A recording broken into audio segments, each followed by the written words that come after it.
Салауаттылық денсаулықты жақсартып, материалдық байлықты арттырудың, еліміздің күш-қуатын көтерудің бір көзі. Сондықтан да халқымыз алкоголизмге, маскүнемдікке, есірткіге қарсы күресті қолдайды.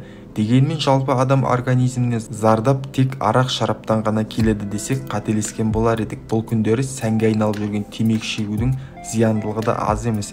Тіпті оны шегуді былай қойғанның өзінде темекі плантациясында жұмыс істеп жүрген қыздардың, қалыңдықтардың бала көтермей қалу қаупі тағы бар. Нашақұмарлықтың, темекі құмарлықтың, наркотикалық есірткілерді пайдаланудың салдарынан жарымес мүгедек, аурушаң нәрестелер өмірге өксіп келеді. Ал оны болдырмаудың бірден бір жолы осы айтылған жағымсыз жайларға бос уақыттар міндетті түрде сырахана, ресторан маңында көзін сүзіп күнін өткізетін кәдеге маскүнемдердің дәстүріне жол бермеу.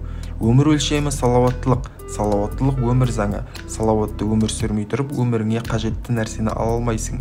Адам баласының жарасымды тұрмыс құрып, үйлесімді дамуы үшін біздің елде барлық жағдай жасалған.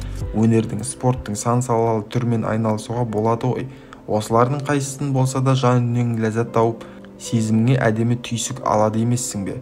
Одан өмірің мәнді, мазмұнды бола түседі емес пе? Олай болса арақсыз, есірткісіз, темекісіз әрі мазмұнды әрі сәнді өмір сүруге болады.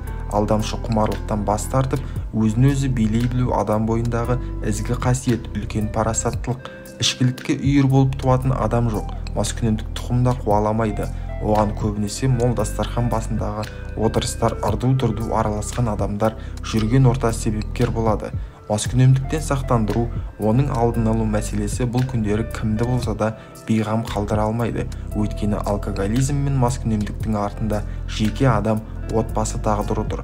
Оның ауыр зардабы жанашыр жақынды да, бейтаныс адамды да аямайды. Теріс жолға түскен адамға білікті де дұрыс ақылшы керек.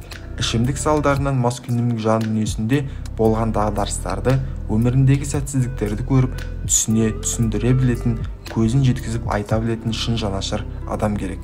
Маскүнемдік адамдардың денсаулығын бұзып, шаңырақтың тату-тәттілігін шайқалтады. Адамды әл қуатынан, ерік қайратынан айырады. Тапсырылған іске салдыр-салақ қараушылықтарды тудырады. Еңбек өнімінің төмендеуіне әкеп соқтырады. Маскүнемдік ағайыншылыққа, сыбайластыққа, жең ұшынан жалғасушылыққа, тамыр таныстыққа жол ашады. Принципсіздік тудырады, қылмыс жасауға итермелейді.